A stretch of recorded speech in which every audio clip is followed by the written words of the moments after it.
Joining us now, the co-host of Sports Talk Mississippi, one of them, Brian Hadad. Brian, what's going on, man? What's going on, Gerard? Happy Thanksgiving to you. Same to you, sir. You got your cowbell all warmed up, ready for the Egg Bowl tomorrow, I reckon. I don't think they'll let me bring that into the press box. They might look at me funny if I do that. Well, it's here again. It's Thanksgiving evening at 6 p.m. The kickoff set for that time in Oxford at Vaught Hemingway. The visiting Bulldogs will invade the Rebel turf there.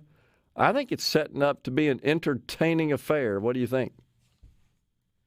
Well, the Egg Bowl is always entertaining. It's very rarely is it a game that's just completely out of hand. It hasn't been one of those, in, I guess, 5 years. But even that game had its moments. Yeah. And, these are two teams that the last month of the season has not been kind to them, for both State and Ole Miss. Got off to a fast start. Ole Miss was undefeated at 7-0. State was 5-1 at one point. And now they're just kind of, trying to finish strong here, and obviously you can't finish a lot stronger than winning the Golden Egg Trophy. Yeah, no doubt about it.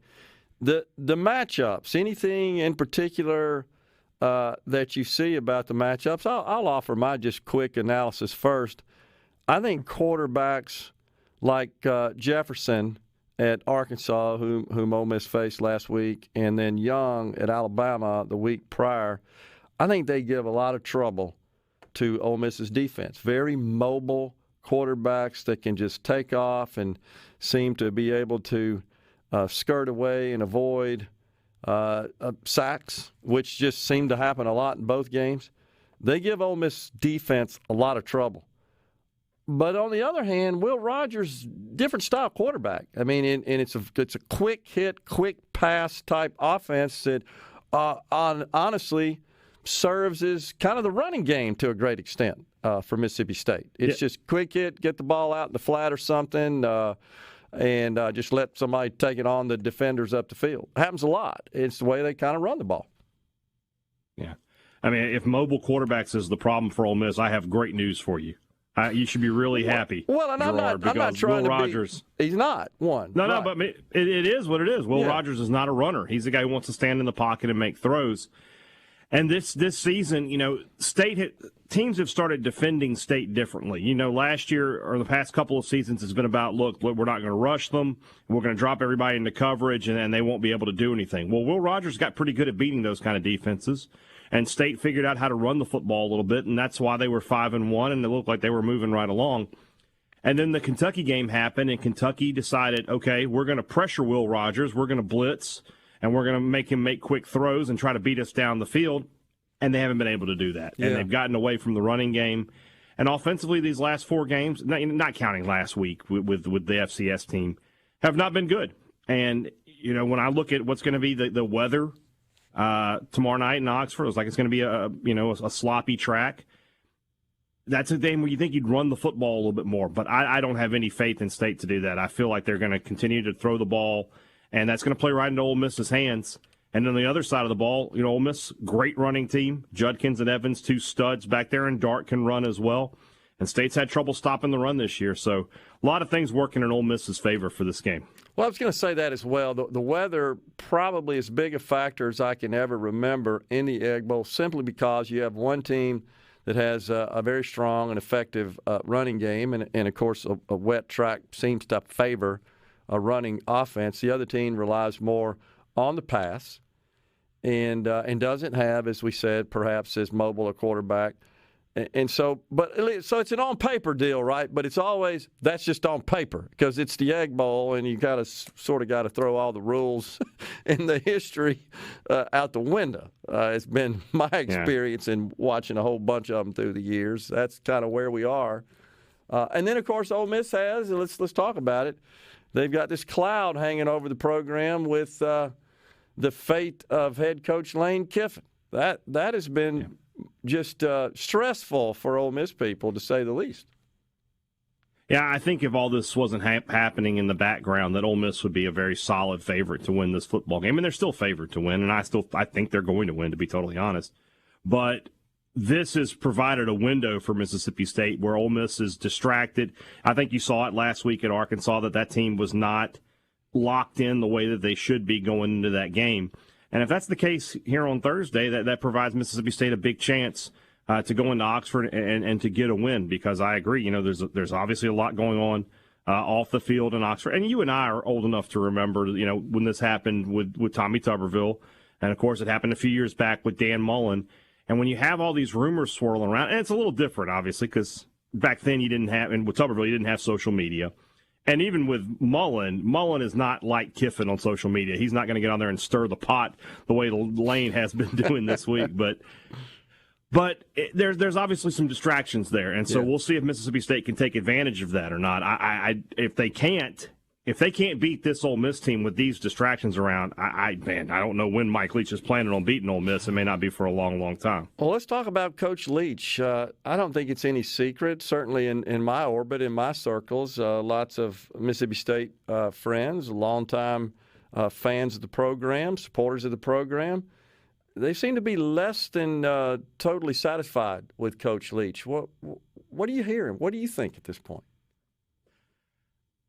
I don't think anything's going to happen this year. I think you're right that there are a lot of Mississippi State fans who aren't happy because of the way State has played these past few games. When State was 5-1, coming off of those wins over A&M and Arkansas, everybody was really happy, really on board. But then you lose, 3 of your next 4. And I know Alabama and Georgia are tough games. The Kentucky game is the one that stands out for everybody because now you see Kentucky's not really that good a team. You should have been able to beat them. And I think when you hire Mike Leach, you expect to lose games, but you don't expect to lose games where the offense isn't clicking. You expect to lose, if you lose 42-38 with a Mike Leach team, that's about what you expect, right? But State's been good enough defensively in almost every game this year to have won them, and especially against Kentucky. I thought they were good enough to win. The defense put points on the board, but State was just so poor offensively. And this offense, it's taken a step back this year. Yeah. And when you consider that they brought back Will Rogers and all these receivers and all these running backs, there really wasn't a prediction to step back the way that they have. So that's the frustration with Leach, is that in year 3, this offense still is struggling to find its way. Yeah. Also about the coaching ranks and just the coaching world in college football, it's big money. It's gotten crazy. Where does it end? I mean, are we going to see a salary of $100 million a year to a head coach here pretty soon somewhere in college football? That would likely be in the SEC, where it seems like there is no limit to the amount that wealthy fans are willing to pony up to just win on the field. Yeah, I think if you made me predict what Kiffin's deal at Auburn that he's been offered is, it's probably close to $100 million in total. I'm sure most of it, if not all of it, is guaranteed, the same way that Jimbo Fisher's deal is done. And this is one of those things, I think that the law of the state of Mississippi that prevents longer than 4-year contracts, a lot of times it helps, because there would have been some times where guys got extended and those universities would be paying huge buyouts. Yeah. This is a time where it kind of hurts, because at the end of the day, Ole Miss just can't offer as much money guaranteed over the long term that Auburn can, because Auburn can offer an 8, 9, 10-year contract, and Ole Miss can only offer a 4-year contract. And that's a big deal at this point, I think, for Kiffin. The chance to get complete financial security, there's something to that. Yeah. We would all take it. Yeah, that's right. I mean, so money is certainly a factor. And, I've said this many times before, Brian, when these guys that coach these big-time programs, let's be honest, they're hired guns. And they come in, they put the hat on, and, the fan base just thinks, look at that. They're one of us. They love it, and they're loyal, and they're here, and, oh, gosh, this is never going to change. And then you realize, you know what? They can change hats pretty quick, and it'll be the same story at the new program. You talked about, go ahead, but Tommy Tuberville, I'm going to tell you that story look at Mississippi State. Look at Mississippi State. The last 2 athletic directors have been alums, and they've both left for other jobs. That's true. You have an Ole Miss like with Matt Luke, probably never going to go anywhere. But you never know. If Matt Luke had come in at Ole Miss and had won 8, 9, 10 games and been successful, still be very possible he could have gotten a bigger job offer. Yeah, but very possible he could have gotten a bigger job offer. I don't think he would leave. That's right. That's the point. He could have. I agree. He could have. He would have had opportunities. But you got a much better chance of holding on when they are an alum That's about the only distinction between that and just this running around hired hat nomad, which is what it is nowadays. And you know what? The rest of us, we're kind of the same way. I mean, we all have a price. That's the way the world works. We got a break on us right here. We're coming back. We got Brian Hadad, the co-host of SportsTalk Mississippi. Ooh, that song, Gerard, goodness. Rhino's in charge. I don't control it. Coming right back. Equal opportunity fight songs here on Middays. We're even now. We were just talking earlier about having guests that come from different sides of the political aisle on the program simultaneously. Same thing. Yeah. Same thing here. And we're happy to do that, by the way. So we're already. I think this is far more civil.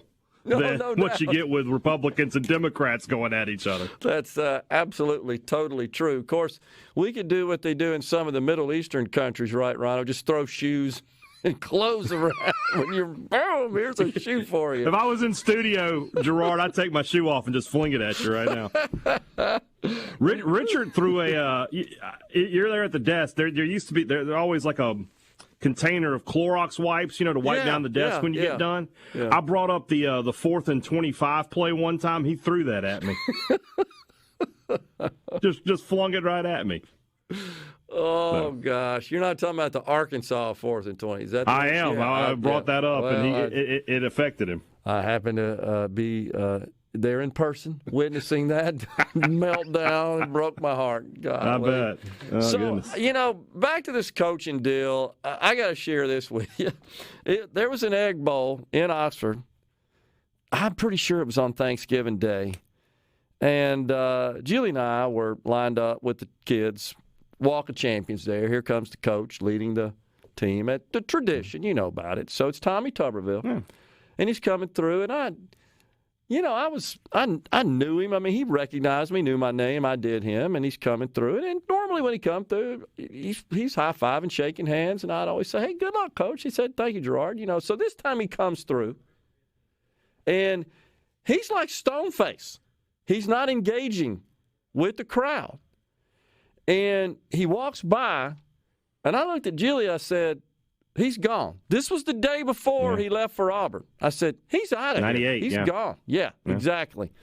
And we went, of course, into the stadium, and I think J.J. Johnson had about 2,000 yards or something that particular day. He just ran all over us. And I want to say we were down to like our practice team, scout team quarterback, and like Tuberville didn't even know his name or something is what I was told by players that I knew on the team. David Morris. That's right. You remember. But that's true, right? He was way down on the depth chart. Everybody else was hurt. Yeah, because Romero had gotten hurt the week before at Georgia. Yeah, that's right. And I don't know who the other backup was, but he wasn't available either. Both hurt. They had to go to hit this kid. And I was convinced of that game, Gerard. Convinced. I was like, this kid is going to write his name in the book. David Morris throws for 500 yards. No, it didn't happen, thankfully, for me. So. But you could tell, regrettably, he was gone. And then, of course, 10 o'clock the next morning, there he is on local television live with the Auburn banner behind him.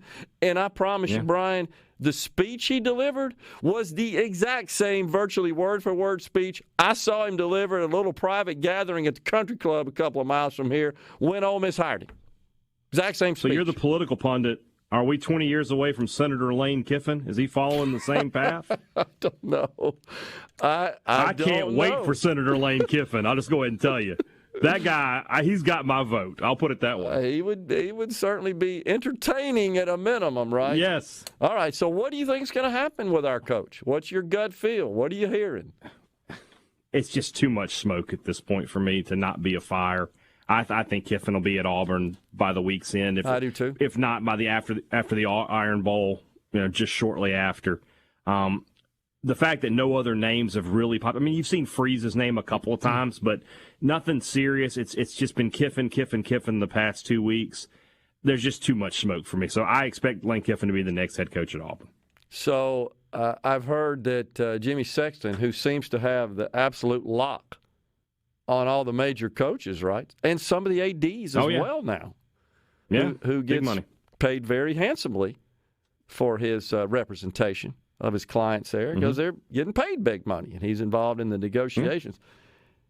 It seems to me like he'd like to get Freeze back at Ole Miss and Kiffin at Auburn because he gets a twofer that way. If you see what I'm saying there, he gets 2 transactions, 2 deals. Be a great deal for Jimmy Sexton. Exactly. I have trouble seeing Hugh Freeze back in Oxford. Well, that's just me. Okay, it'd be great for content. I agree. It would be. Now, I've been told by folks that are fairly close to the center of the SEC universe that he wouldn't be allowed to coach again in the SEC. Have you ever heard that before? I heard something like that. I think Alabama wanted to bring him on as like an offensive coordinator Saban or something. Can't get him hired.